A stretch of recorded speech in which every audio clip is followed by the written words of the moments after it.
Welcome to this episode of Say It with Scott, where we look at how the words we use affect the lives we live.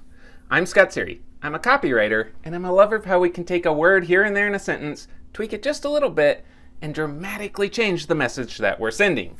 This episode is brought to you by Strategic Advisor Board and by my company, Sery Content Development.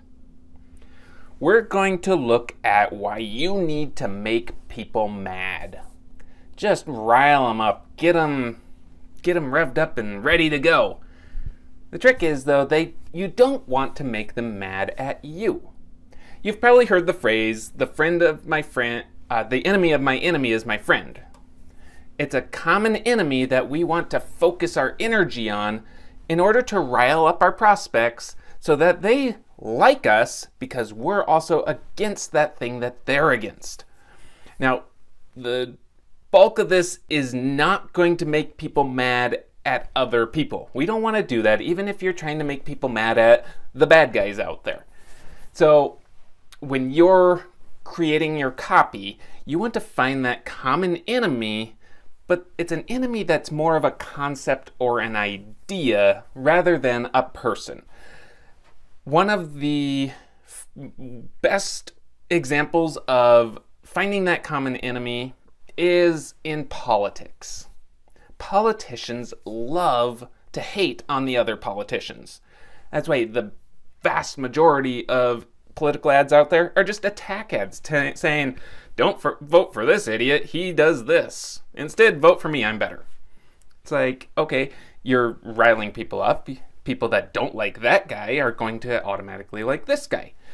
But it's a really dumb way to do it. It's a really bad way to do it. It would be like if you're an accountant and you go out there and you make a ton of videos that say, don't go to this crappy accountant, come to me instead, I'm better.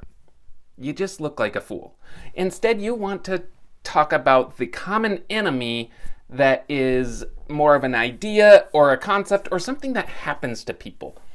For example, if you're a fitness instructor, the enemy is an unhealthy lifestyle. So you want people to get mad at how fast food and all these treats and junk are being pushed upon them because that's the enemy. The unhealthy lifestyle that we're told is the fast and easy and great way to do it is the bad guy. But you can get around that because I'm a fitness instructor, and I will help you get more fit. If you're that accountant, the enemy isn't the competition, it's the convoluted tax code in America today. So you want people to get really mad at how stupid the taxes are set up and how frustrating it is, but they don't have to worry about all that. Just come to Joe's Accounting Services. The enemy for a copywriter, the enemy we should all be mad at, is how it takes a lot of work and a lot of effort to create copy that is inspirational and educational that people can apply to their businesses. Instead of being frustrated and all that time wasted and dumped into writing and you don't even know if it's any good, you just hire a professional copywriter and it's all taken care of for you. So thanks for tuning in to this episode of Say It with Scott. I hope you found something inspirational and educational you can apply to your own business. As usual, if it didn't make sense, you're struggling with it, or you just don't want to mess with that enemy, let me take it on for you. Hit the links in the description below. I will reach out and I will be glad to help. But before you do, make sure you like, comment, and subscribe so you get notifications every time Strategic Advisor Board posts great new content.